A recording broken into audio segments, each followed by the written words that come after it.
The next flavor I'm going to talk about from a traditional Chinese medicine standpoint is bitter.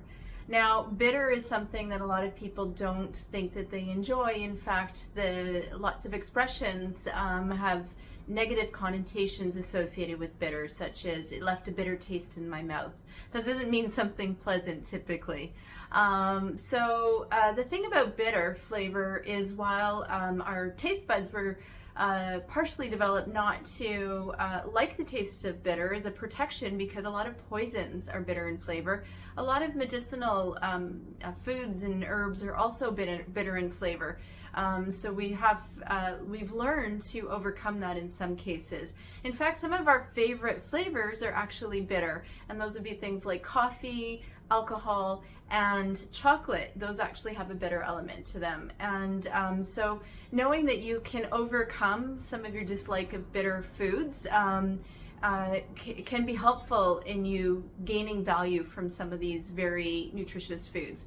The list of benefits from a traditional Chinese medicine standpoint of what bitter foods are helpful for is of course long, because these are a lot of our medicinal herbs. So they include improving digestion, supporting nutrient absorption.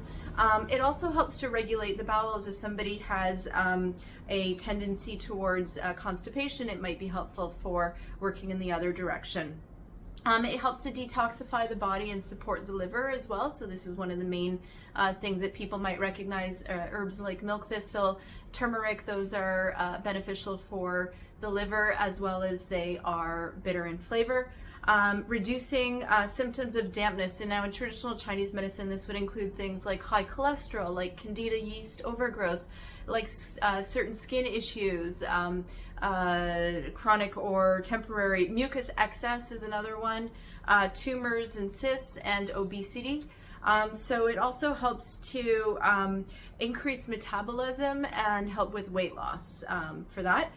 Cooling excess heat symptoms. So in Chinese medicine, a lot of heat is associated with inflammation.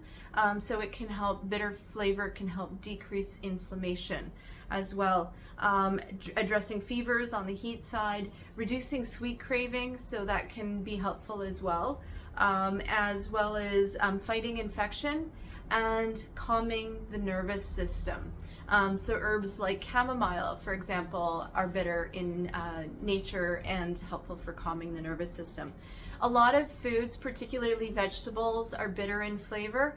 The cruciferous vegetables, things that like broccoli, cauliflower, Brussels sprouts, not my favorite, but they are great roasted. So if you really don't like the taste of some of these bitter foods, sometimes roasting them enhances the sweetness element to them, or adding herbs and spices that help the body to enhance some of the other flavors that are also available in these foods. Kale, kohlrabi, lots of leafy green vegetables, even lettuce, dandelion, chard, endive, cilantro, parsley. These are all have bitter elements to them. Celery has a bitter taste to it. Mushrooms as well. Radishes, turnips, and burdock root, or gobo as it's recognized in Japanese, it's called gobo.